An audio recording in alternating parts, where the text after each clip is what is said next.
Che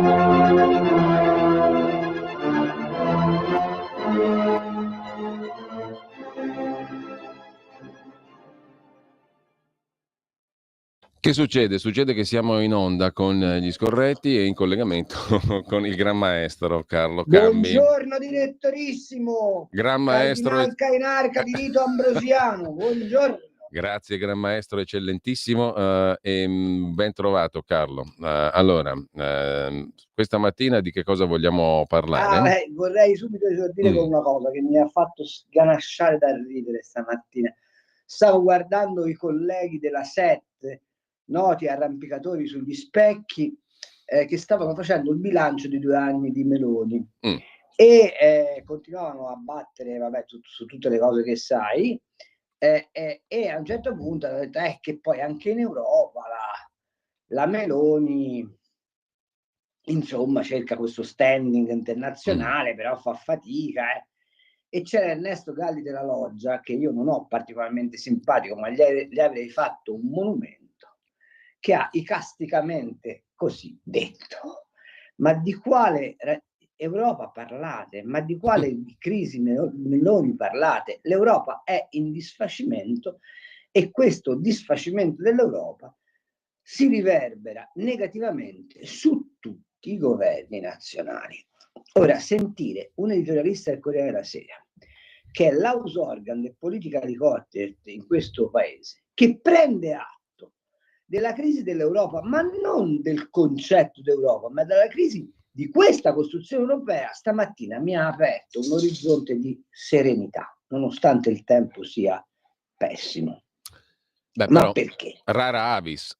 Rara avis, ma perché? Perché vuol dire che le intelligenze, e Ernesto Galli della Loggia sicuramente intelligente lo è, anche se poi non condivide nulla di quello che pensa e dice, cominciano a interrogarsi sull'inutilità di questa costruzione burocratica.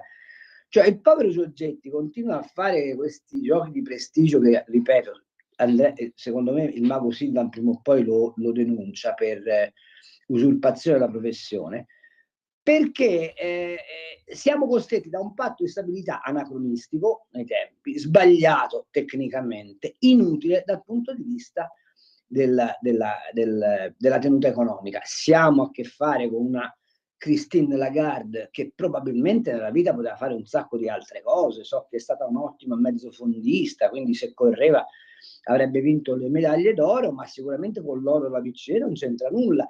Tant'è vero che è tenuta al guinzaglio da un'altra, la signorina Schnabel, che credo non abbia mai avuto un fidanzato in vita sua,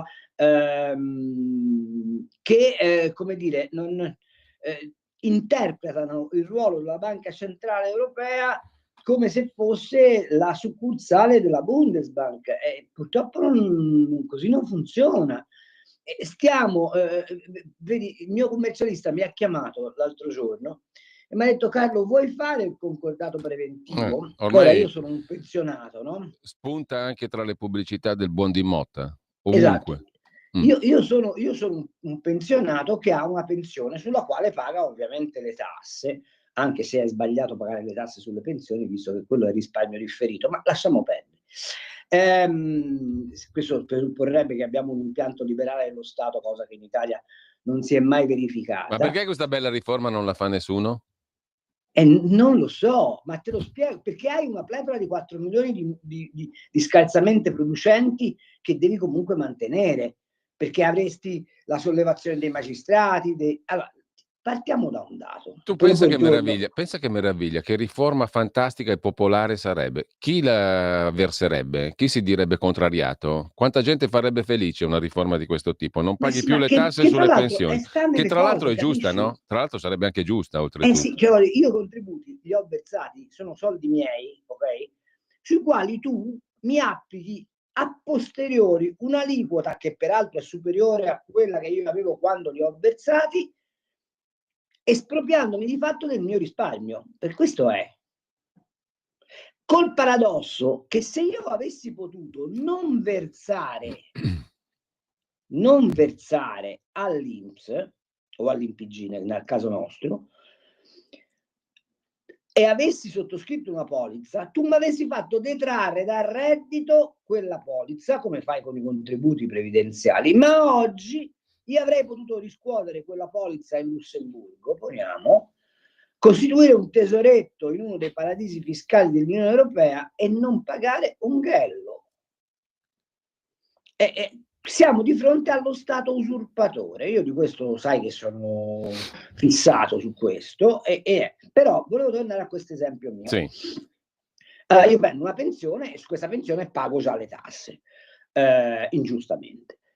Poi ho un'attività ancora professionale a fattura, come buona parte dei professionisti che continuano a lavorare dopo aver raggiunto l'età pensionabile, che io ho raggiunto a 67 anni, vorrei che fosse chiaro, non è che l'ho raggiunta in giovane età, e diciamo che questa parte di professione vale circa 30.000 euro l'anno.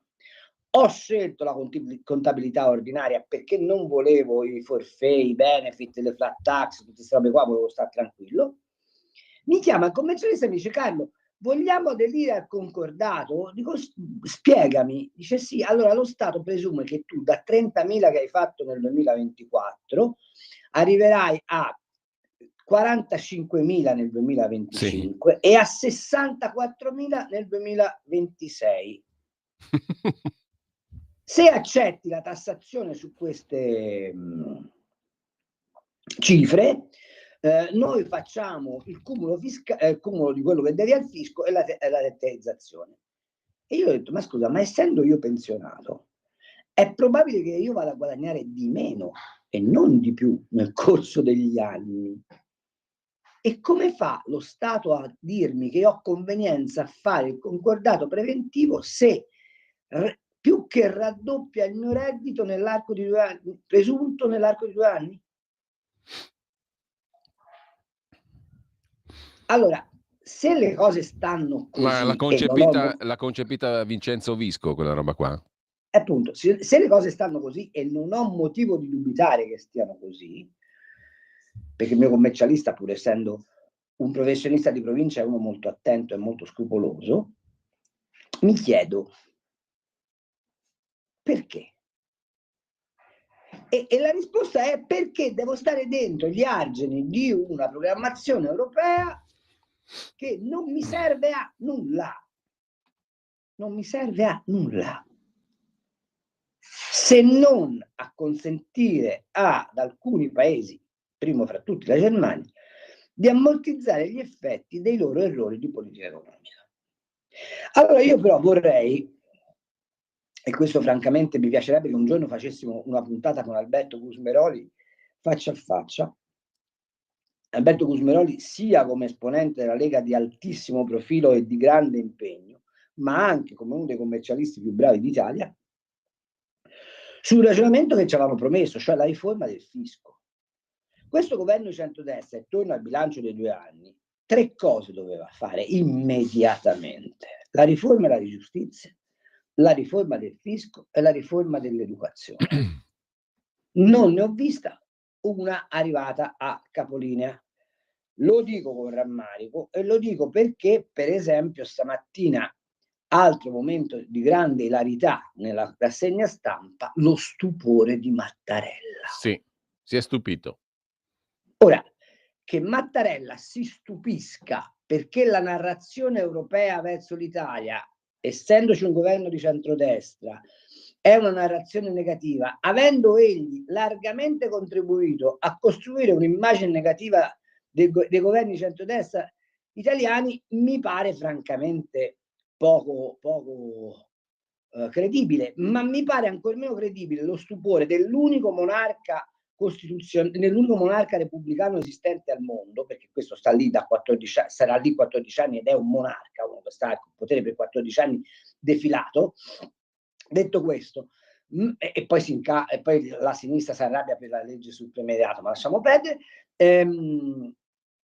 Non si stupisce invece dei magistrati, che sono i suoi diretti dipendenti, essendo lui presidente del CSM.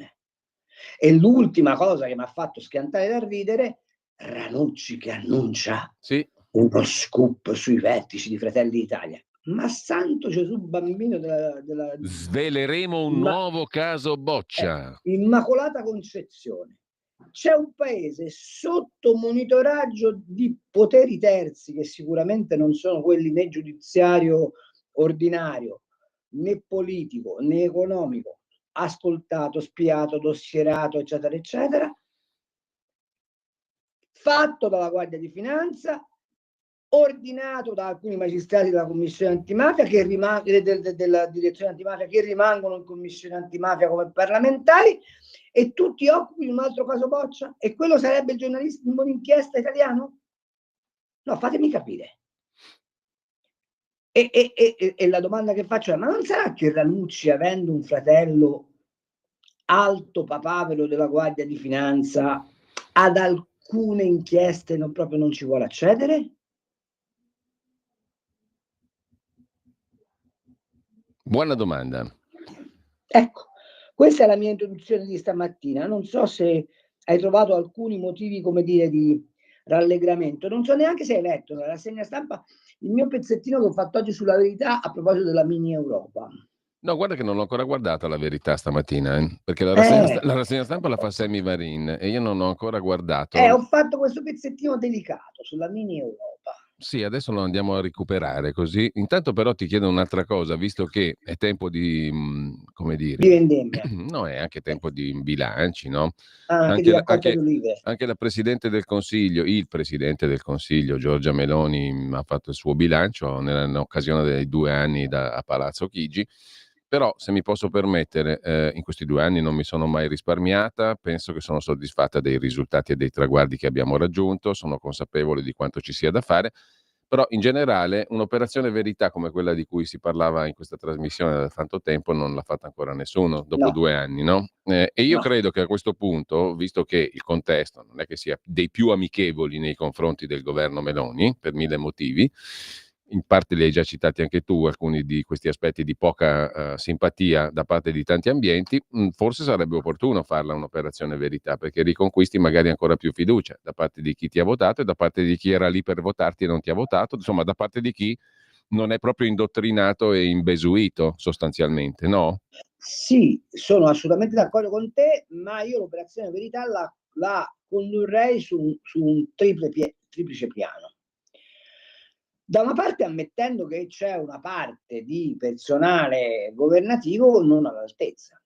È inutile che lei continui a dire: "Ah, io Beh, non questo voglio fa fare parte rimpasti". dell'operazione verità, diciamole come sono le cose, no? Perché io ho la sensazione vaga, non tanto vaga, ma la mia è molto netta, non so se sia condivisa da tante persone, che qua a furia di propaganda questi poi scoppiano, perché è inutile. Certo. Allora, in TV non te la racconto nemmeno, perché tra le reti Mediaset e la maggioranza delle altre, poi dicono che sono diciamo, come dire, osteggiati dalle informazioni. A me non pare, non mi pare proprio per niente. Mi Anche pare perché che vanno parliamoci tutti chiaro, d'amore e quei pochi d'accordo. spazi amichevoli sono gestiti a cappero di No. a organo riproduttivo di 7 Mi ridondese, ma pare proprio che insomma. vadano tutti d'amore e d'accordo. Si spartiscono gli spazi televisivi in una maniera proprio armonica, non lasciano indietro nessuno e mi pare che insomma di propaganda si possa anche morire alla fine. Cioè, se Sì. l'operazione verità è più che mai necessaria dopo 2 anni di governo, perché sennò continuiamo a raccontarci le favole e si perdono le prossime elezioni. Allora, A me non me ne frega niente, diciamo, francamente,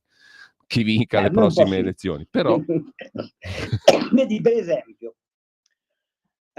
un pezzo che io volevo scrivere, non ho ancora scritto, ma penso che ormai sia passato di moda, ma sicuramente ero quasi sicuro che non me l'avrebbe pubblicato nessuno, era questo: hanno santificato Enrico Berlinguer con questo film che è passato la settimana del cinema di Roma, apro parentesi, non si sta accorgendo nessuno che ci sia, chiuso parentesi, nonostante i cospicui contributi derivanti a questa manifestazione dal bilancio statale.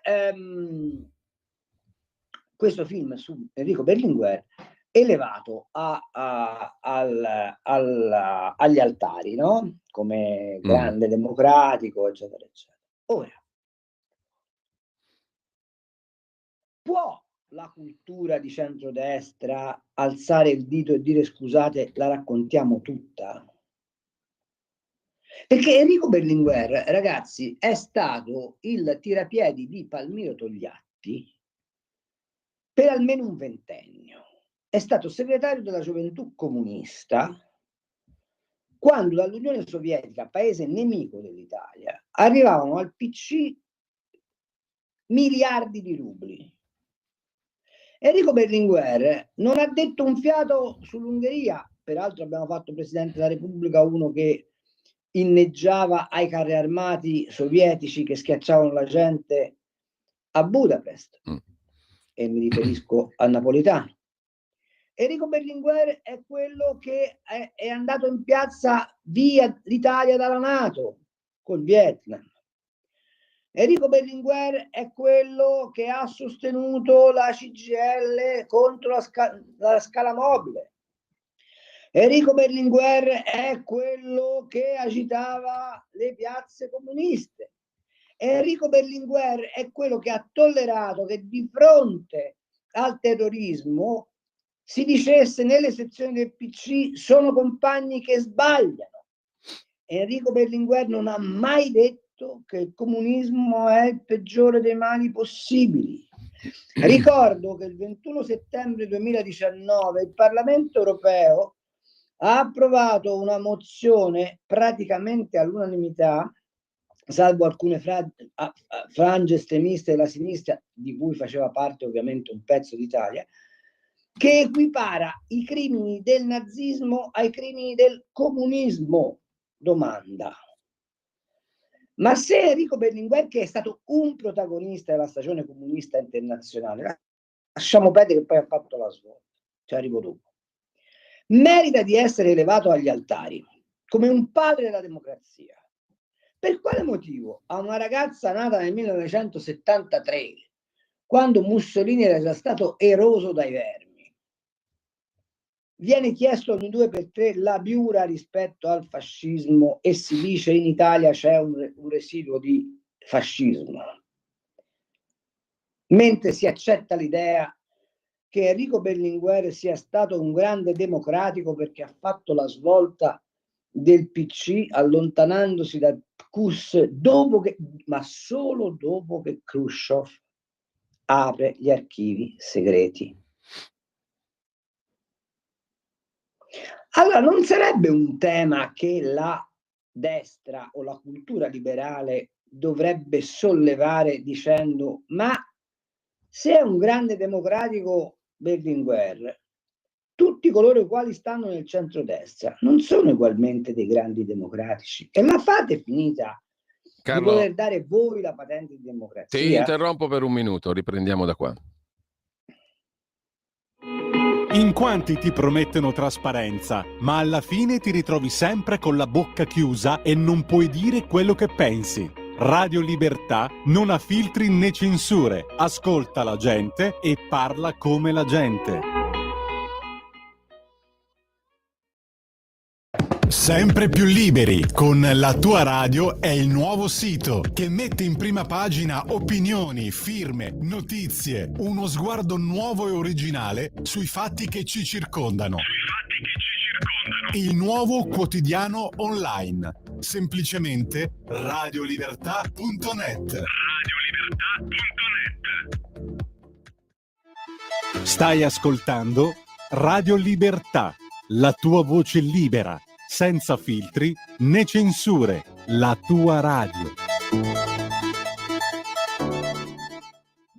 Allora Carlo, mi sembra che questa domanda che tu poni sia estremamente comoda a lor signori, alla classe dominante, le classi dominanti, chiamiamo quelle che esercitano il potere reale, per perdersi in una discussione che non serve a nessuno. Ma che senso ha ancora oggi nel 2024 dire tu sei legittimato, tu sei democratico, tu devi guadagnartela ancora? Cioè, perché siamo a perdere tempo in questo modo? Fammi capire. E mi pare tra l'altro che questo giochino qui alla fin fine sia accettato da tutti, perché nessuno esce da questo paradigma, sia da sinistra che da destra, come dicevi tu, no? Ma perché ti ho fatto questa obiezione nel biennio, nel bilancio del biennio? Sì. Perché nel bilancio del biennio non entra neppure, non sfiora a nessuno di dire come stiamo messi con col disboscamento del politicamente corretto. No, anche perché Carlo, a me francamente di Berlinguer oggi nel 2024 non me ne può fregare meno, no? Ma tu però dimentichi una cosa, che la Schlein ha messo la foto di Berlinguer nella testa del PD quest'anno. Sì, benissimo. Quindi è vero che non te ne frega niente, e a me, figurati, men che meno, ma dico, se abbiamo Giuli e San Giuliano che si devono occupare di costruire la cultura di centrodestra, che bilancio vuoi fare? Hai dei fior di pensatori nel centrodestra che meriterebbero ben altra considerazione. Io penso a Zecchi, penso a Campi, penso a una serie di politologi che non hanno, penso a una serie di giuristi che non hanno agio di esprimersi in televisione. Allora, come la costruisci non l'alternativa, la proposta diversa di cultura di centrodestra se non fai questo? E quale bilancio di governo fai? Mi pare che siamo a livelli di consiglio comunale, non di presidenza del consiglio della quinta potenza occidentale. Ecco, mentre tu parlavi, Carlo, così volando, trasvolando di pensiero in pensiero, saltando di palo in frasca, più o meno, mi sono recuperato quella, tu la ricorderai senz'altro, non so se all'epoca nell'81 lavoravi a Repubblica proprio con Eugenio Scalfari, quella famosa intervista di Eugenio Scalfari proprio ad Enrico Berlinguer, no? Sulla questione morale, dove va il PC, Repubblica 28 luglio 1981, dove Berlinguer parlava dei partiti che sono degenerati, che sono l'origine dei malanni d'Italia, sono macchine Borrelli, macchine di potere e di clientela, gestiscono interessi, non sono più organizzatori del popolo, sono camarille, addirittura sono clan che hanno occupato lo Stato e tutte le sue istituzioni. Tutto è lottizzato, spartito, si vorrebbe lottizzare e spartire in funzione dell'interesse del partito occorrente o clan addirittura, a cui si deve la carica. Si accorgono benissimo del mercimonio che si fa dello Stato agli italiani, ma gran parte di loro è sotto ricatto. Quindi, cosa abbiamo fatto dall'81 a oggi? Assolutamente nulla, ma la domanda è: a che titolo il PC, che aveva fatto il compromesso storico, che amministrava 3/4 dell'Italia con gli enti locali, si chiamava fuori da quello schema? Appunto dico, a che titolo? Questa è la radice di un'ipocrisia galattica, per cui altro che mettere l'immaginetta nella testa. Ma è lo stesso titolo per il quale tu non puoi parlare dello scandalo di Pesaro. Appunto, com'è finito lo scandalo di Pesaro? Siamo in attesa che la Procura della Repubblica decida il destino di questi signori. Però Matteo Ricci, che è il protagonista, uno dei protagonisti, se la cava benissimo. Se ne sta tranquillo lui, è beato. Certo, perché c'è sempre l'intervista dell'81.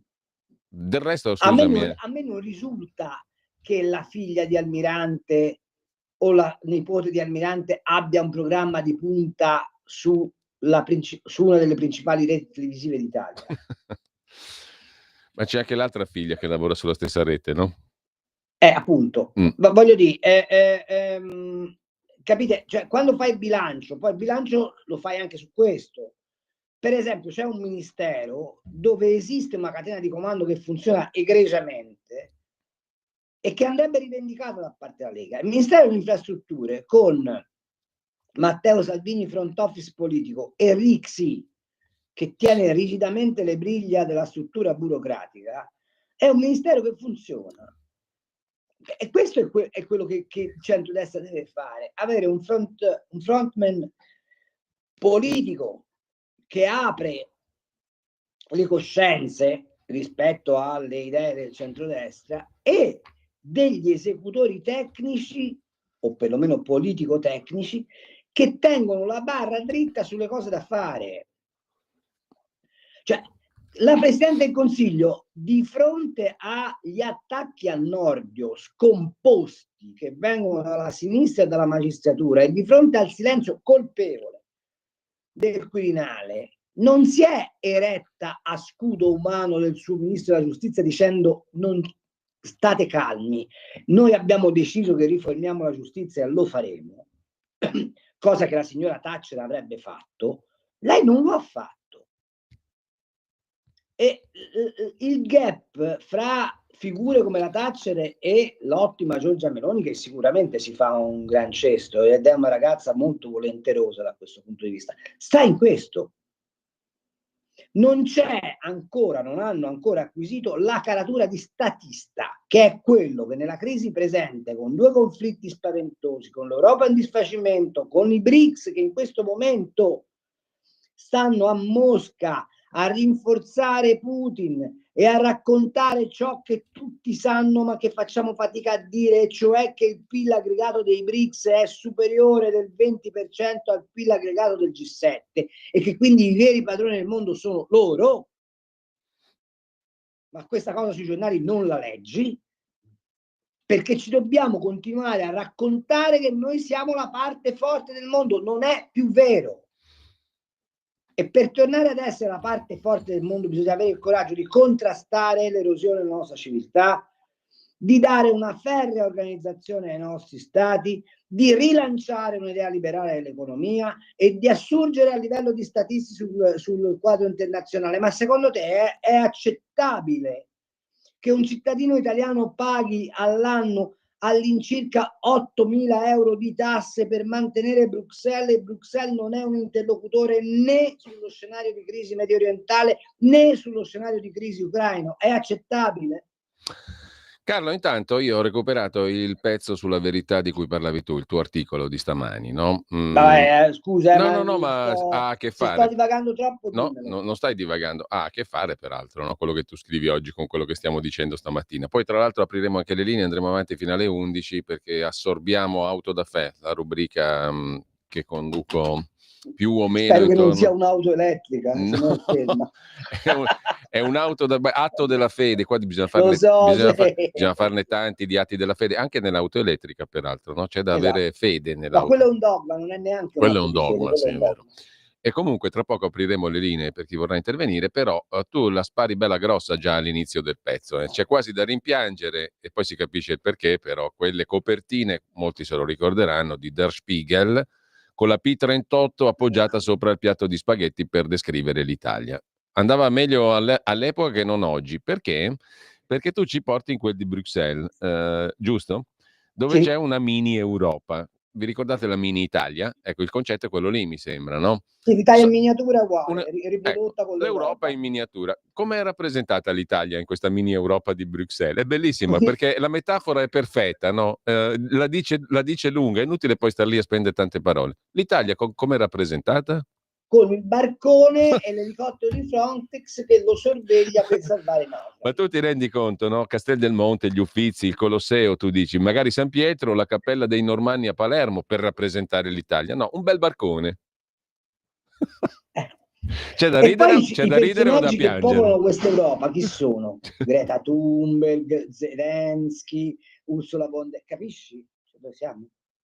Tu dal barcone fai i 2 passi e vedi Ursula von der Leyen che a Kiev parla con Zelensky. Sì. Questa è E poi l'Europa. fai altri 2 passi e vedi Greta Greta Thunberg Thunberg che con manifesta a l'impermeabile Stoccolma. giallo che manifesta per la natura. Ma questa mini Europa chi è che se l'ha inventata? Se l'ha inventata la Comunità Europea. C'è anche la foto bellissima, straordinaria. I plastici della mini, a parte che sono di una qualità veramente scarsa. Fanno A occhio schifo. a occhio e croce, Sì. il Playmobil era un capolavoro in confronto, ma comunque, Esatto. ma comunque il barcone dei migranti salvato da un elicottero di Frontex rappresenta l'Italia, in uno stagno, in un acquitrino putrescente, diciamo. Decente. Schifoso proprio. Io scrivo nel pezzo, potevano almeno mettere la cattedrale di San Benedetto da Nocia, visto che San Benedetto è il patrono d'Europa, ma forse non ce l'hanno messa perché ci avevano promesso i soldi per restaurarla e non sono mai arrivati. E qui rafforziamo il concetto di Galli della Loggia da cui sei partito stamani. Esatto, no? esatto. Perché stamattina Galli della Loggia mi faceva ridere, perché avendo scritto ieri quel pezzettino lì, dicevo forse l'ha letto e ha capito che è tutta una presa in giro. Ma il problema è che su quella idea di Europa tu oggi hai quella sentenza della Corte Europea e dal punto di vista tecnico-giuridico è un'aberrazione totale quello che hanno fatto i giudici italiani, però viene utilizzato come grimaldello politico per frenare le scelte di un governo legittimamente eletto. Sì, lo capisci che il cortocircuito è un tu lo capisci benissimo, ma lo dico ai nostri amici e amiche ascoltatrici. Lo capite che il cortocircuito è spaventosamente pericoloso e che noi cittadini siamo sostanzialmente dei sudditi di un'entità astratta che non è più nemmeno Cecco Beppe, con il quale potevi anche arrabbiarti e provare come gli anarchici a buttargli le bombe per farlo saltare, perché è una piovra con tanti tentacoli. Questa Europa è senza una testa. Quando Orban urla come un pazzo a vantaggio dei suoi ungheresi, ma fa operazioni di straordinaria efficacia democratica, che ne pensino gli altri. Difende il suo popolo rispetto ad una cozzaglia di roba che non ha alcun fondamento nelle volontà popolari. Guardate quanto si sono fatti addosso per il referendum della Moldova, anzi, e quanto stanno raccontando che Putin ha inquinato quell'esito, perché il dogma dell'idea d'Europa non è scalfibile da nessuno. Il problema è che non è che è l'idea d'Europa che è sbagliata, è come è stata costruita questa Europa che è sbagliata, è la finalità di questa Europa che è sbagliata. Lo scrivo anche in quel pezzetto lì, ma a voi pare normale che noi costruiamo l'Unione Europea utilizzando ancora una lingua ufficiale per le comunicazioni tra tutti i paesi che appartiene ad un paese che ha deciso di abbandonare l'Europa? Esatto. Allora Carlo, ti giro qualche messaggio, intanto apriamo anche alle telefonate, dico alla regia di aprire le linee telefoniche 02 92 94 7222 per chi vuole intervenire, magari facendo voi un bilancio del biennio di governo dal vostro punto di vista, se questo può essere uno spunto di partecipazione e di discussione. Comunque 02 92 94 7222 oppure via WhatsApp anche audio 340 6709 659. Lo ripeto, 340 6709 659. C'è il nostro amico Ferdi che scrive via WhatsApp: vi ricordate Abbatantuono nel Mago di Segrate? So stupito e perplesso, uguale il nostro inquilino del Colle. A proposito del quale, scrive un altro ascoltatore, ma il monarca è stato rieletto con i voti del centrodestra, che era maggioranza, mentre la Casellati è stata boicottata. Spiegazioni, chiede Gino.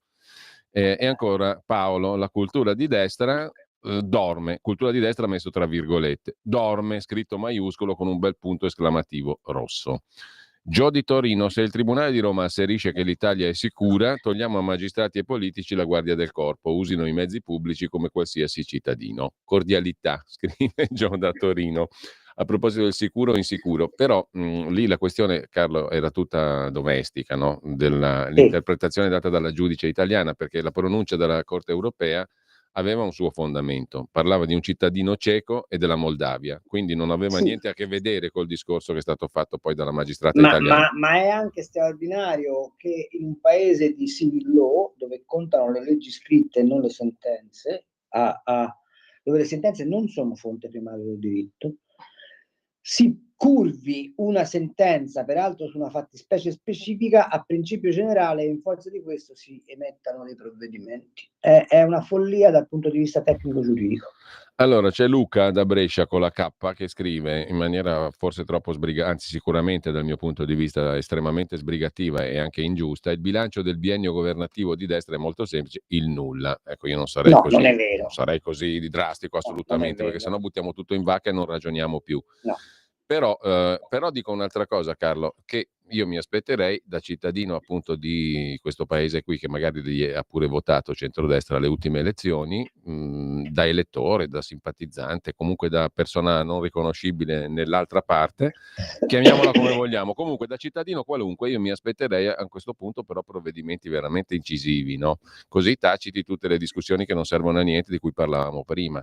Sul fronte fisco, sul fronte giustizia, sul fronte burocrazia devi andare giù con l'accetta, c'è poco da fare, se no non ti capisce nessuno, se no sei come gli altri. Tu mi devi fare una riforma del fisco per cui la mia dichiarazione dei redditi sta in una pagina.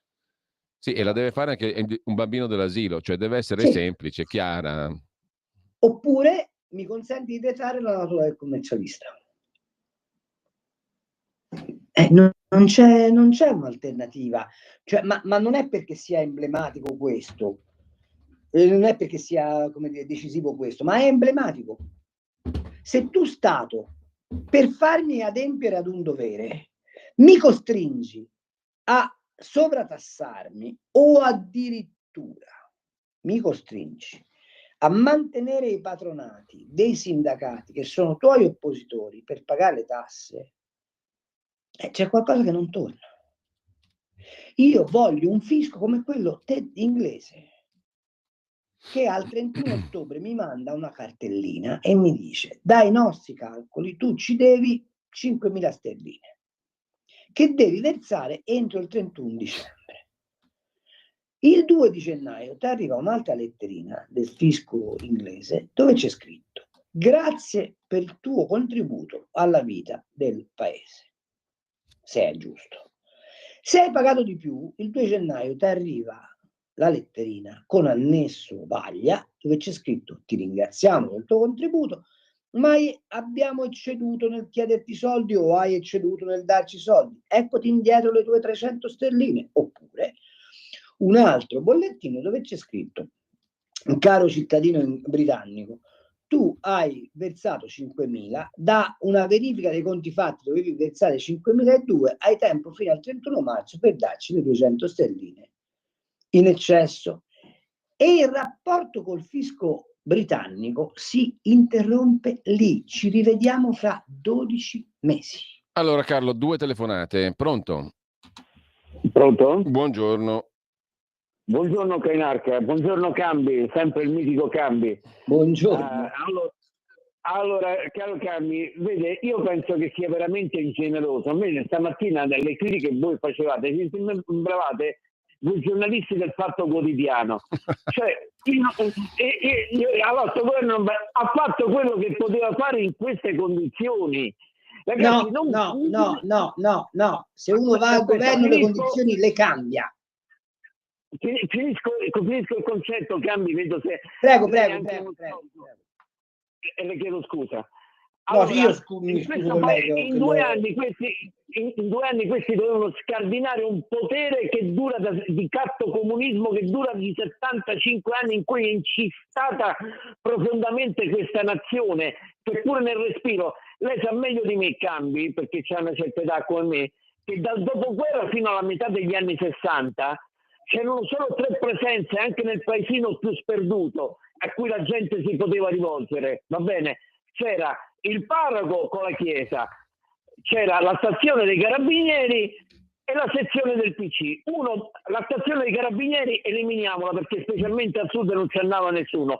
Uno, se voleva avere e essere ascoltato, si rivolgeva al capocello del Partito Comunista o dal prete. Noi siamo una nazione profondamente cattocomunista che non ha conosciuto né una rivoluzione conservatrice, liberale, socialdemocratica. Ma sta cazzo di ragazza, ma che doveva fare in 2 anni davanti a poteri così preponderanti? In 2 anni doveva scardinare un potere che dura da 75 anni. Su via, Carmi, mi fa pietà. Bene, allora l'altra telefonata, poi abbiamo tutto il tempo per rispondere. Poi argomentiamo. Intanto sentiamo chi è in attesa. Pronto? Sono Gianni da Genova, ciao Giulio, un saluto a Carlo. Caro Gianni. E concordo perfettamente con quello che ha detto Carlo, cioè il fatto di sedersi mezz'oretta con le rifince della BlackRock non pone certamente a favore di una che vuole cambiare le cose, e stare a colloquio con Mario Draghi, che abbiamo visto benissimo su Britannia cosa ha combinato insieme a Prodi, Ciampi e compagnia cantante, non va a suo favore. E il fatto che poi è fatto subito il governo di Meloni, ma c'è stata l'architettatura a suo tempo del caro Mattarella, che poi colpevolmente anche la Lega ha votato. C'è stato formalmente si poteva fare, però poi ha dato in gestione al PD che è il distruttore del paese, insieme ai 5 Stelle, che sono dalla stessa espressione, e ci hanno portato alla rovina. E poi in Europa non possiamo continuamente andare col pilota automatico e far finta di niente, bearci che lo spread è sceso, quando sappiamo bene da chi è manovrato. Perché noi andiamo avanti con questa distruzione europea a trazione del Pentagono, come ha spiegato molto bene il professor Fabrizio Pezzani, e quello ci porta alla rovina, perché la distruzione dell'Europa è stato allontanare la Russia, che è cristiana, dall'Europa, che è Europa, e noi... Bene, grazie anche a Gianni. Allora ti giro i messaggi, poi ti lascio tutto lo spazio per le risposte, partendo dall'ascoltatore di prima. Allora, scrive Anna Maria da Vicenza, discorso riforma tasse, vedi flat tax. Penso che la Lega sia frenata da Meloni e lei, Premier, vuole incidere dove vuole lei in primis. La Meloni ha sempre lo sguardo fisso sui sondaggi di Fratelli d'Italia.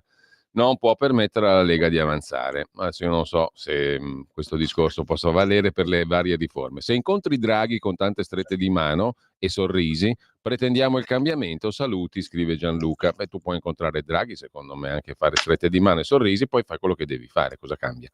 O meglio, cosa osta? Non è certo un ostacolo incontrare Draghi e stringergli la mano, o no? No, fa anche comodo. Appunto, Dario, e lo Stato che fa? Si costerna, si indigna, si impegna, poi getta la spugna con gran dignità. Citazione, oh che bello caffè. Citazione da De André. Ancora Pietro, io so solo che questo governo in 2 anni mi ha aumentato di circa 200 euro la pensione. Mica poco, Pietro, sei fortunato. Mario da Como, buongiorno, sono veramente arrabbiato, mia mamma ha 85 anni, non esce più di casa perché tutte le volte quando esce da sola viene molestata da questi clandestini. Così scrive perlomeno il nostro ascoltatore. Gianni da Roma, ho ascoltato col solito interesse le critiche oggettivamente motivate alle numerose manchevolezze del governo di centrodestra. Nostro governo, scrive Gianni. Mi piacerebbe però che in premessa avessero l'ovvia constatazione che questo governo di centrodestra è comunque per il nostro paese e per tutti noi cittadini 1000 volte meglio di qualsiasi governo delle sinistre. Non credete? E anche questo argomento, devo dire, a me mi ha abbastanza stufato, perché non vuol dire niente rispetto al da farsi. Comunque, secondo me, per carità, stiamo discutendo per quello, perché secondo me, secondo Gianni, secondo quello e secondo Carlo. Paolo da Valenza, bilancio di governo dopo 2 anni, troppo poco, troppo farraginoso per colpa del dover scendere a compromesso e troppa timidezza nei confronti di un sistema difficile da scardinare. Ancora Luca con la K da Brescia che aggiunge: negli anni che ho vissuto in Australia la denuncia dei redditi era semplice, arrivava un foglio formato a 4 precompilato con percentuale di tassazione da applicare al guadagno. Colonnina di destra, le entrate risultavano allo Stato, alla quale veniva applicata la percentuale, e il risultato scritto in grassetto era quello che tu dovevi pagare. Firmavi il documento, lo consegnavi all'ufficio preposto, pagavi e fino alla fine dell'anno successivo dovevi far nulla. Paese civile? No, paese amico, scrive Luca. E con questo mi fermo un attimo e ti lascio la parola per tutta sta caterva di roba, Carlo. Allora, no, vabbè, ma sono tutte riassumibili su un dato. Noi non siamo tifosi o partigiani. Noi giornalisti facciamo un altro mestiere, che è osservare le cose e vedere se le premesse corrispondono agli effetti. Punto. Se poi voi mi dite, ma tu andresti in piazza per sostenere questo governo contro la sinistra? Certo, domani mattina. Se poi mi dite, ma tu nel tuo foro interiore, quando vedi l'Ashline provi un moto di repulsa? Assolutamente sì, ma ancora più forte quando vedo Conte e quando vedo AWS. Certo. Se mi chiedete, ma tu da che parte stai? Sempre e comunque dalla parte anticomunista e per la libertà. Ma detto tutto questo, quando un governo di centrodestra, dopo una parentesi durata 15 anni di governi senza consenso, che hanno distrutto il paese, tutti aspetti che i primi provvedimenti che un governo eletto con un discreto consenso popolare di opposto orientamento a quello tecnocratico che ci ha governato faccia, quei 3 provvedimenti che danno il reale senso del cambiamento, ridefiniscono il perimetro istituzionale e ti consentono di fare quelle politiche di centrodestra o liberali per i quali hai ricevuto il consenso popolare. Queste 3 riforme sono la giustizia, il fisco e la burocrazia. Avete visto che una di queste tre è stata nell'arco di 2 anni portata a casa? No. Avete visto che i magistrati italiani oggi avvertono che la separazione dei poteri, premesso che in Italia quello giudiziario non è un potere ma è un ordine, perché sono funzionari dello Stato, hanno mitigato il loro atteggiamento? No. Avete visto che il fisco è cambiato radicalmente nelle premesse e nell'erogazione? No.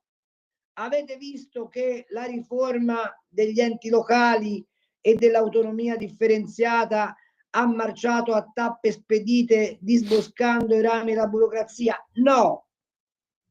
Domanda.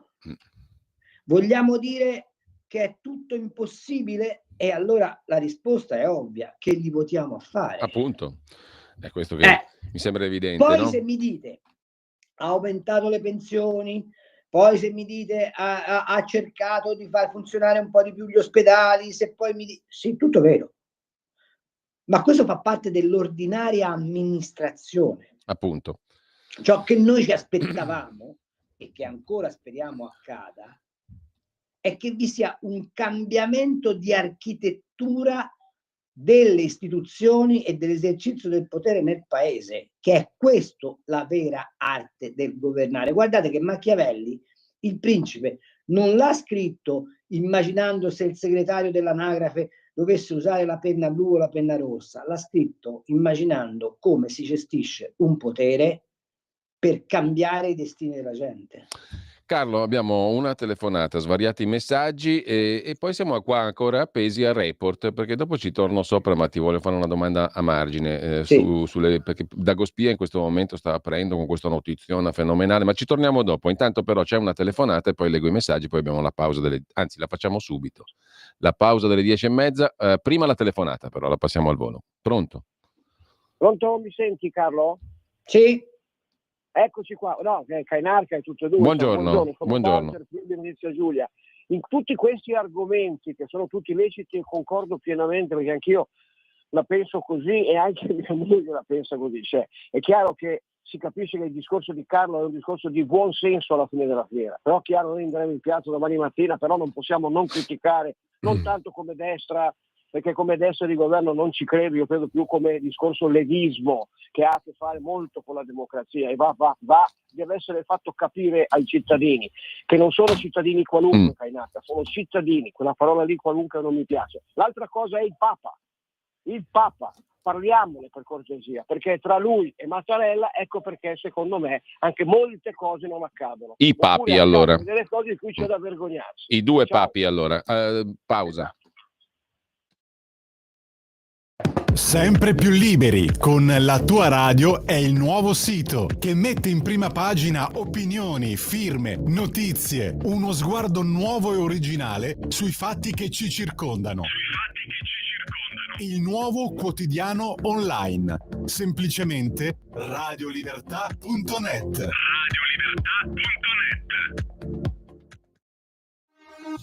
Porta con te ovunque Radio Libertà. Scarica la app per smartphone o tablet dal tuo store o dal sito radiolibertà.net. Cosa aspetti?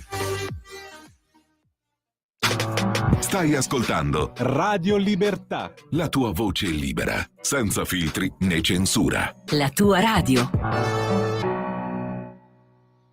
Rieccoci gli scorretti large extended version questa mattina fino alle 11. Ti giro Carlo anche i messaggi arrivati nel frattempo al 340 6709 659. Rimangono aperte le linee per chi volesse intervenire, poi torniamo sulla telefonata prima della pausa del nostro amico ascoltatore dal Friuli Venezia Giulia 02 92 94 7222 per intervenire, c'è già una chiamata.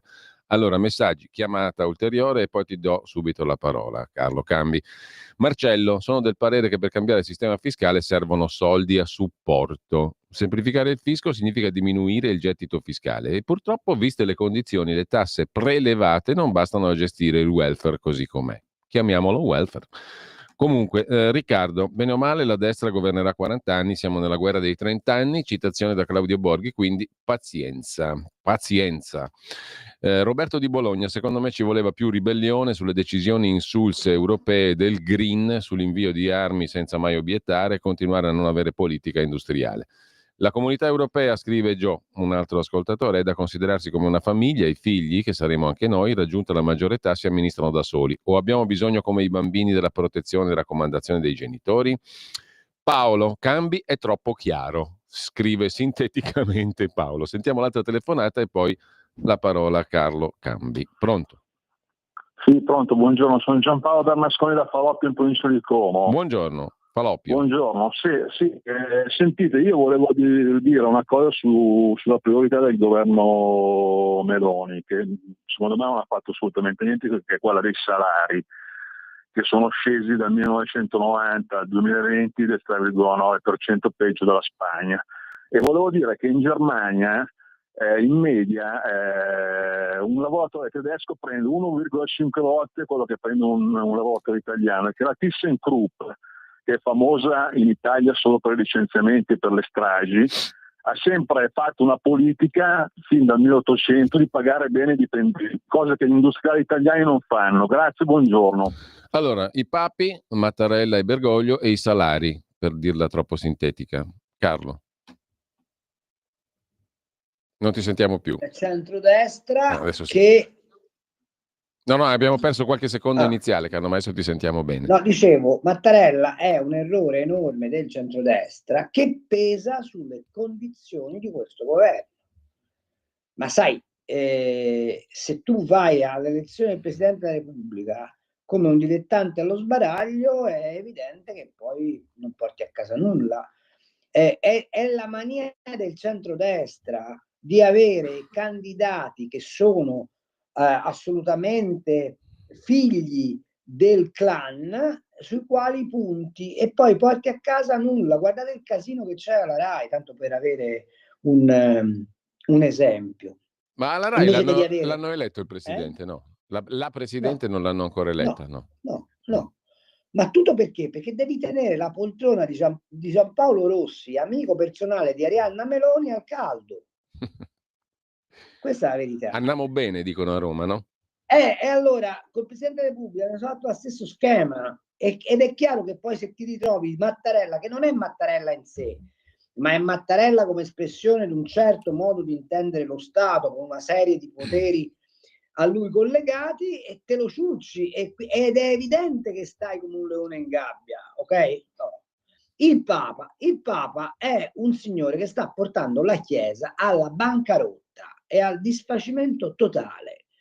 Ma perché? Perché è prevalso nell'Occidente questo cupio di soldi della cultura occidentale, che passa attraverso la cultura woke, la cancel culture, eccetera, eccetera, e il Papa, che non è animato da una, come posso dire, tensione teologica, ma è animato esclusivamente da un marketing di basso livello di consenso, fa quello che fanno normalmente.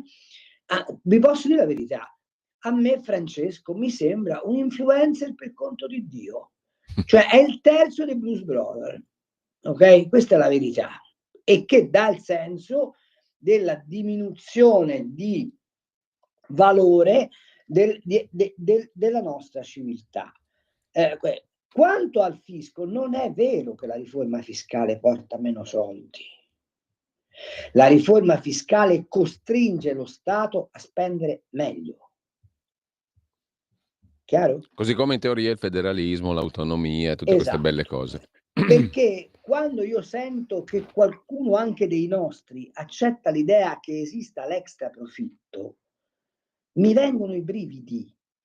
Non c'è un economista al mondo che non sia marxista-leninista che può accettare l'idea dell'esistenza dell'extra profitto. Ma allora esistono anche le extra perdite? Ma allora esistono anche gli extra salari? Ma allora esistono anche le extra pensioni? Ma che discorsi sono? Ma dove sta l'asticella oltre la quale si può significare che quello è un extra profitto o un extra perdita? Ma vuol dire Ed è questo il motivo per cui noi siamo impantanati. Applicare concetti di economia socialista ad un teorico paese a economia liberale. E la disfatta di questo paese sta esattamente in questo, che noi abbiamo consentito al sindacato e alla sinistra di esercitare non quel giusto e necessario potere di contrappeso alle scelte, ma di decidere come il paese andasse governato. Vi faccio osservare soltanto una cosa.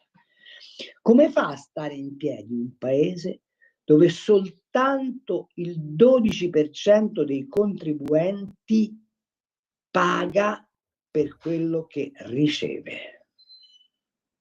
Ma domanda: se noi le pensioni, invece di farle erogare dall'INPS e dallo Stato, che nel frattempo mantiene 350.000 impiegati, le avessimo destinate alle assicurazioni private con un controllo rigidissimo dello Stato, quei soldi quanto avrebbero reso in tasca ai cittadini e quanto meno avrebbero pesato sul bilancio pubblico? C'era tutto il margine possibile e immaginabile, tassando giustamente i profitti delle compagnie di assicurazione, per garantire a coloro i quali non ce la fanno una pensione adeguata e dignitosa. Lo stesso vale per la sanità, lo stesso vale per i trasporti, lo stesso vale per l'università. Continuiamo a dire che l'università italiana è pubblica quando le tasse universitarie delle università italiane pubbliche non sono distanti, se non per un 30% inferiori rispetto alle tasse delle università private.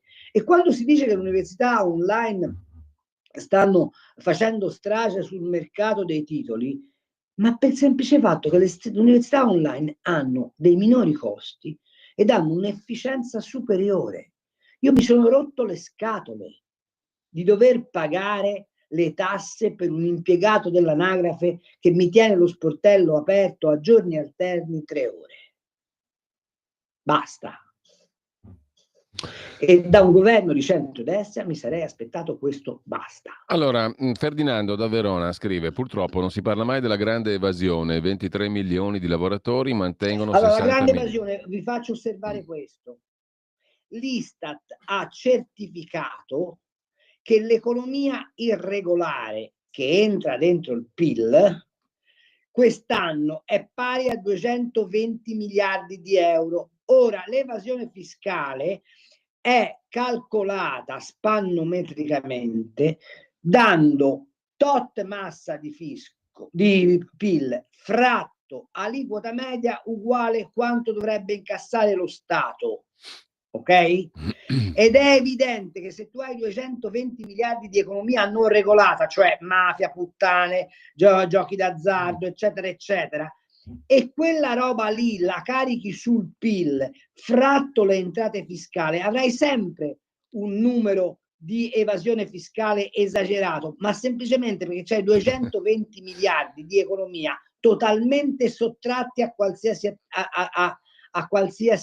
accertamento. Se io applico l'aliquota media a quei 220 miliardi, che è il 38%, mi porto a casa 80 miliardi di mancato gettito fiscale. Se l'evasione fiscale denunciata è pari a 120 miliardi, vuol dire che l'evasione fiscale reale è 40 miliardi, cioè siamo sotto la media dei paesi europei. Vi è chiaro che vi prendono in giro anche su questo, sì o no? Ecco, appunto, e quella roba lì non è per definizione recuperabile, perché altrimenti non sarebbe né mafia né puttane né tutto il resto. Quindi c'è una telefonata, poi c'è un altro messaggio che ti giro subito. Stefano: che noia sentire sempre le stesse lamentele sui salari. Quando viene a mancare, come risposta agli shock esterni, la leva della svalutazione del cambio, l'unico modo per mantenere competitività dei prezzi, deflazione interna, salari bassi, conseguenza dell'area valutaria non è comune. neanche esattamente così. I salari sono bassi in questo paese perché lo Stato ha scelto di pigliarsi in carico l'assistenza ai più deboli scaricandolo sulla fiscalità generale. Se voi togliete dai salari la parte abnorme, contributiva e fiscale, vedrete che i salari italiani sono abbastanza in linea con il tasso di produttività del paese. Non diciamo stupidaggini. La verità vera, sapete qual è? È che non esiste paese al mondo dove a fronte della massa di tasse che si pagano si ha una scarsità di servizi paragonabile a quelli dell'Italia. Vi dico una cosa soltanto, io sono andato con mia moglie in vacanza a Catania 2 mesi fa e ci domandavamo se eravamo nello stesso paese del quale noi viviamo. L'avete la dimostrazione che con l'alluvione di Catania vedevate sulle strade di Catania galleggiare i sacchi di immondizia, ok? Il che significa che questo paese non ha una omogeneità né di sviluppo, né di trattamento, né di efficienza dei servizi. E finché non si mette mano a questa faccenda, i salari non potranno mai crescere, perché lo Stato avrà sempre più bisogno di soldi. E se io imprenditore assumo qualcuno e per dargli 3.000 euro ne devo pagare 6.500, quanta deve essere la produttività di quel signore che prende 3.000 euro? E domanda, un signore che oggi a Milano prende 3.000 euro di stipendio sta nella fascia dei ricchi o dei poveri? E a proposito di Milano, stiamo facendo grandi passi verso Catania come gestione della pubblica igiene, della sporcizia in giro per le strade e di tutto il resto. Ci stiamo portando avanti notevolmente. Chiudo parentesi, è un dettaglio marginale fino a un certo punto. Comunque, al di là di tutto questo, oggi in prima pagina sulla Verità, qui torno alla questione che abbiamo sfiorato prima, prima pagina sulla Verità, ma poi ci apre Dagospia in questo momento con questo bellissimo titolo che ti faccio vedere a chi ci ascolta. E ora a chi tocca? Allora, noi abbiamo parlato stamani di una quantità di problemi reali, no? Questioni reali, e siamo ancora appesi al Ranucci. E ora a chi tocca?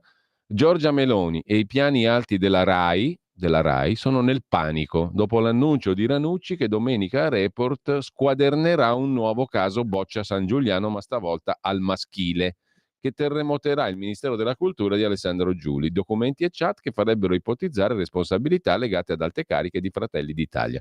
Fari puntati sulla prima nomina decisa da Giuli, la rimozione del capo di gabinetto Gilioli e la sua sostituzione con Francesco Spano, malvisto dai cattolici, eccetera, dai pro-vita. Parte del servizio riguarda le spese sostenute al Maxi da Giuli. A chi chiede se i servizi possano indurre le dimissioni del ministro, il conduttore ha risposto: farebbe bene a guardare Inter Juve. Ma noi siamo appesi al Ranucci qua, a questa specie di non lo so, di guapperia. Cioè, questo non è giornalismo, mi pare una guapperia questa, più che esercizio della professione giornalistica. Arriva il guappo. Allora io ti svelo un retroscena, non me ne frega niente, tanto ormai la RAI a me mi fa lavorare per modo di dire.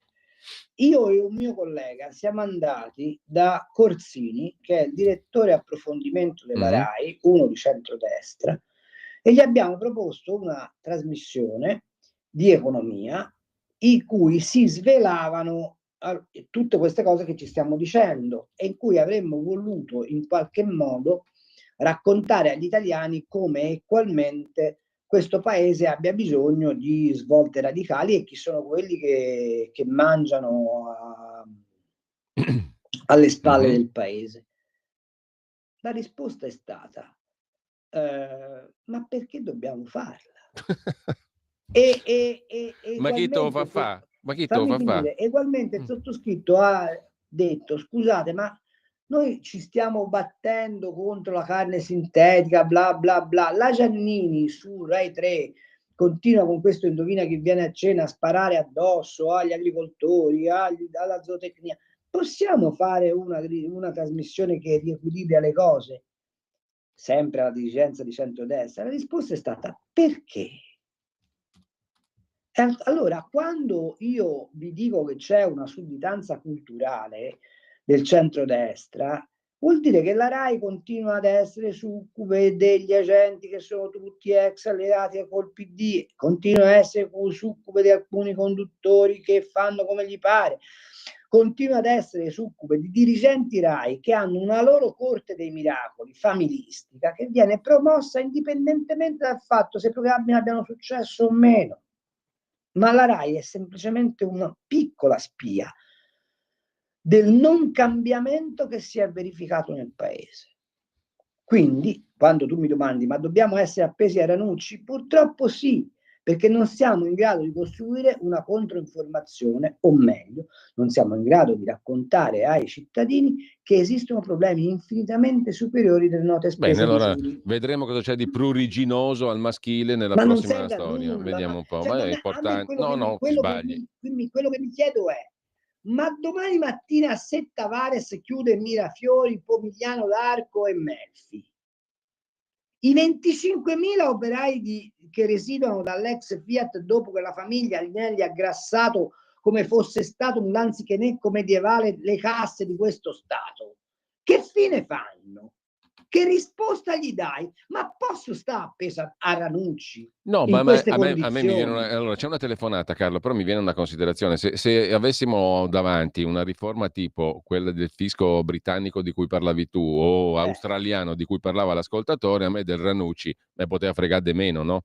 Ovviamente. Appunto. Quindi sentiamo la telefonata, pronto? Salve, buongiorno, sono Ferdinando, telefono dalla provincia di Verona. Buongiorno. Allora, buongiorno. Parlando di economia, allora io sono quello che ha fatto il messaggio della grande evasione. Sì. Allora ci sono due numeri da tenere presente. Allora, Germania 80 milioni di abitanti, 43 milioni di lavoratori. Italia 60 milioni di abitanti, 23 milioni di lavoratori, tra cui 4 milioni vengono considerati lavoratori quando fanno un'ora di lavoro al giorno. Ora, io ogni giorno vado al bar e mi bevo un caffè, 7 caffè a dire la verità, perché sono uno che beve tanti caffè. E non ce n'è uno che non mi fa un scontrino. Vado in trattoria, mi faccio con la mia famiglia, ma mangio e nessuno mi fa una ricevuta. Ma lei lo chieda.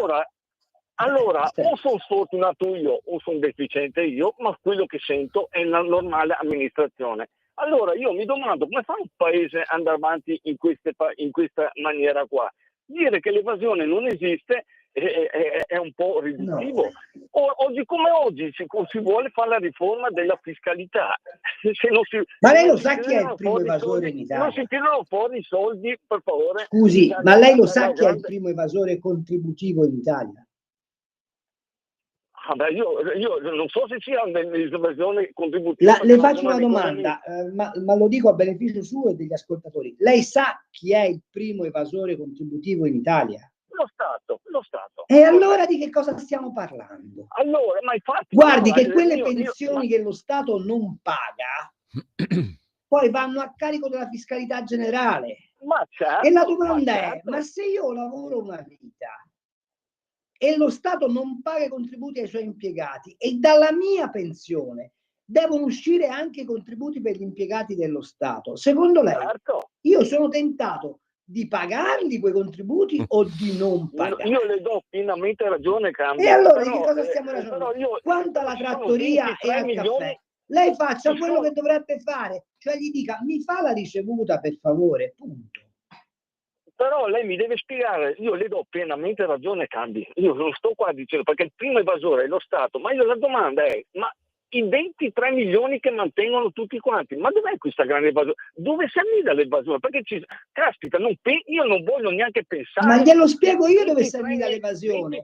Lo Stato, persone, tanto per avere un'idea, dimenticandosi della lezione del primo presidente della Repubblica che è Luigi Einaudi, che difendeva il profitto contro la rendita, sa che cosa fa lo Stato? Per poter piazzare i titoli di debito pubblico che si sono accumulati grazie ai governi di centro-sinistra che hanno predicato l'assistenzialismo e avevano una visione sostanzialmente anticapitalistica, fa un trattamento di favore fiscale a chi accumula ricchezze come rendita e batocchia chi lavora, cioè chi la genera quella ricchezza. Le pare normale che un professionista, un cittadino, un'azienda che produce ricchezza in questo paese ha un'aliquota media che oscilla fra il 37 e il 43% di prelievo diretto senza metterci poi le tasse locali eccetera eccetera, e chi mette i soldi nei bot paga il 15%, le pare normale?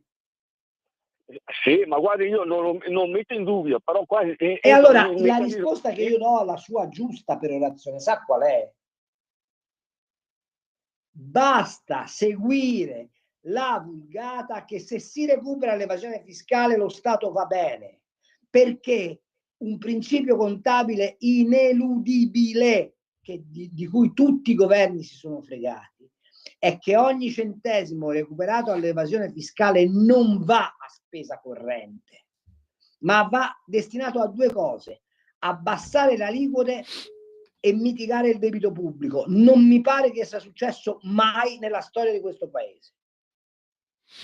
Allora, Marco dalla Versilia, fatela ogni settimana la versione estesa di questa trasmissione con cambi, poi lo possiamo fare tranquillamente se Carlo è d'accordo, è veramente interessante, altrimenti c'è troppo poco spazio per le sue considerazioni che meritano di essere ascoltate. Saluti a entrambi. Quanti problemi ci siamo creati dopo aver aderito ai trattati di Maastricht? Aggiungo, rispediamo il Papa ad Avignone, scrive un altro ascoltatore. E ancora il nostro amico Gianni, a proposito di Catania e i sacchi di rumenta menzionati da Carlo, il rapporto La Sicilia nel 1876 di Sonnino e Franchetti, parlamentari del Regno d'Italia, non ha insegnato un beneamato cacchio. Cupio di Solvi del terzo dei Blues Brothers. Adoro quest'uomo, scrive un altro ascoltatore. Quest'uomo sei tu, Carlo. Per anni la sinistra ha avuto campo libero nella penetrazione delle istituzioni e le ha penetrate tutte, Rai compresa, e questi sono i risultati. Per riequilibrare la destra deve sviluppare una, virgolette, cultura, che bella parola, mettiamo la mano alla fondina, diceva quello là, analoga, con lo stesso senso politico ipocrita, compromissorio e sotterraneo della sinistra. E poi ancora, abito a Morbegno, non trovo alcun esercente che non mi faccia lo scontrino, cioè lo fanno tutti a Morbegno lo scontrino.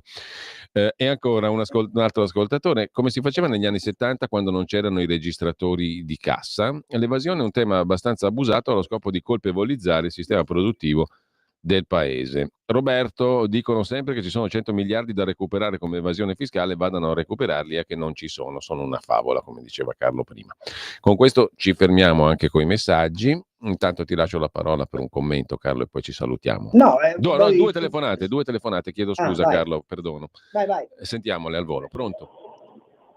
Sì, buongiorno, sono Maurizio da Verona. Salve Maurizio. Io sono uno che viaggia spesso in automobile, infatti ti sto ascoltando dalla radio e ho sentito quel signore, certo Ferdinando da Verona, come me, e non capisco dov'è che lui vada al bar a bere 7 caffè e non gli faccia lo scontrino, perché a me lo fanno tutti, e ve lo dico. Anche a Morbegno, caro. Vado anche nelle trattorie, perché ogni fine settimana con mia moglie e la famiglia, tutte le settimane vado a mangiare in tutte le trattorie dove voglio, mi capita, e tutti mi fanno scontrino. Non riesco a capire quel signore Ferdinando dov'è che va a mangiare e a bere il caffè. Ecco, magari ce lo facciamo dire, poi lascia il numero e glielo comunichiamo. Comunque, anche a Treviso, anche Luigi da Treviso scrive la stessa cosa. A me lo scontrino, come Morbegno, a me lo scontrino lo fanno dappertutto, anzi sono io che non lo voglio. Comunque, c'è un'altra telefonata, pronto? Pronto? Buongiorno. Sì, sono Luigi da Firenze. Salve Luigi. Due cose. Vorrei sapere praticamente come mai avete paura di Ranucci, dato che praticamente sono paura. Il vostro ministro. Paura assolutamente. Lo troviamo del tutto influente. Bene, il vostro ministro è stato 40 minuti probabilmente lì in trasmissione e il CDA della RAI si è lamentato. RAI 2 non penso che sia uguale, RAI 3 l'avete piazzata, poi c'è Rete 4, Italiano eccetera, però Ranucci può andare avanti anche perché non avete nulla da temere. E poi l'evasione fiscale che lei dice, mi perdoni signor ascoltatore, avete chi? Il governo di destra praticamente piazza tutti allora di destra, come al solito. Io non ho tessere in tasca e faccio il mio mestiere esattamente come Ranucci. Bravissimo, quindi avete, bravissimo. Vedo che si scalda. È chiaro? Mi fa finire l'ultima cosa, l'evasione fiscale, perché non si mette perché se lei ritiene di poter utilizzare gli stilemi aggressivi della comunicazione di alcuni della sinistra, con me sbatte malissimo. Benissimo. Lo sappia. Ma perché lei, che praticamente fa talmente il filosofo sull'evasione fiscale, non va praticamente dalle aziende che avete lì a Milano, quelli che fanno perché non sono praticamente gli scontrini fiscali, non sono quelli che fanno gli scontrini fiscali ed evadere praticamente il fisco, sono quelle... Senta, ma lei lo sa che il federazioni... Partito Comunista Italiano è stato uno dei principali evasori in questo paese? Lei lo sa che ha scaricato sull'INPS tutte le pensioni dei funzionari senza aver mai pagato un contributo? Lo sa che i sindacati hanno tutti i contributi figurativi? Perfetto, vedo che lo lei sa, sì o no? avvelenato. Sì, ma lei c'è proprio il dente avvelenato, veramente, però le volevo dire... No, io non sono dente avvelenato, io sono un cittadino perché... di questo paese che ha sempre pagato le tasse e ha sempre desiderato un paese liberale, e mi trovo a vivere in una monarchia repubblicana e a vivere ancora sotto il tacco di un nuovo comunismo intollerabile. Vada in Inghilterra a vivere, vada in Inghilterra che si sta meglio, almeno sta meglio. E sono felicissimo che mia allora figlia studi in Inghilterra, chiaro? Vada dalla sua Thatcher in Inghilterra, vedrà che praticamente si trova bene. Però vorrei sapere lei che mestiere fa. Che lavoro io fa? Sono praticamente un consulente del lavoro e per questo praticamente posso garantire. Probabilmente che riceve incarichi dalla CGIL, giusto?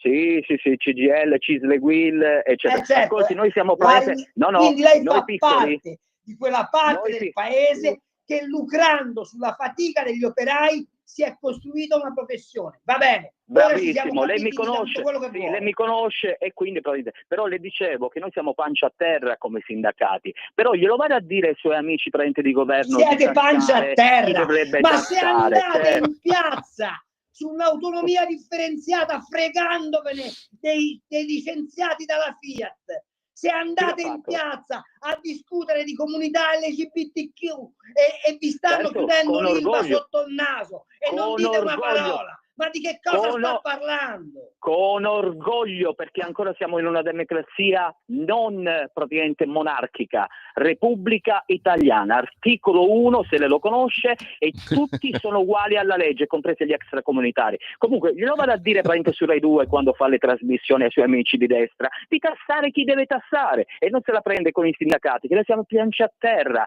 e mi dica un attimino cosa ne pensa di questa Rai, che è tutta di sinistra. Complimenti. Vada avanti in questo modo, che si trova in Inghilterra praticamente il prossimo anno. Arrivederci e grazie. Bene, Carlo. Beccato subito, Dobbiamo anche salutarci perché sono le 11, però direi che non c'è bisogno di commento. È stata una bellissima discussione. Grazie a Carlo Cambi, ci sta benissimo il mago È mia moglie che ha chiuso la porta perché mi ha sentito urlare e dirà sei il solito becero. Ma è bello discutere con passione, no? Questo è. E anche opponendo fatti a voi siete. Anche a me mi dà fastidio quando dici avete, siete, fate. Ma chi? Avete chi? Ma chi? Voi di destra. Io, visto che la casa ce l'abbiamo a metà io e mia moglie, io sono proprietario del mutuo e lei della casa, non ho manco casa, avete che ho io. Allora, sono già le 11 e per questa extended version degli scorretti io ringrazio Carlo Cambi. Mercoledì prossimo ce ne rifacciamo un'altra, allora, se ti va. Sì, abbiamo, il popolo, se il Signore ci lascia in il vita. popolo esige, e poi dobbiamo concludere il discorso con questo amico da Firenze, perché lo invitiamo a ripartecipare, a risentirci la prossima settimana. Che lui mi dicesse negli meno... ultimi anni com'è che i salari in Italia sono così bassi e i sindacati non hanno fatto nulla. Allora, ti rubo solo un secondo. Sai la cosa meravigliosa qual è? È che Landini va in piazza per i famosi 9 euro, ok? Ma ha firmato 34 contratti nazionali dove il salario minimo è fissato a 5,50 euro. Non è male. Carlo Cambi, un abbraccio, un saluto. Ciao direttore. Ciao Carlo. Sì, un pezzettino però riusciamo a sentirlo, no? Di questo bellissimo pezzo anni 70, roba vecchia, trita, ritrita. Vai, 20 secondi e poi c'è un magna magna, potere del popolo che magna, il popolo che ha potere, il potere del popolo che magna con Sammy Varin. Tra pochissimo. Avete ascoltato Gli Scorretti, un antidoto al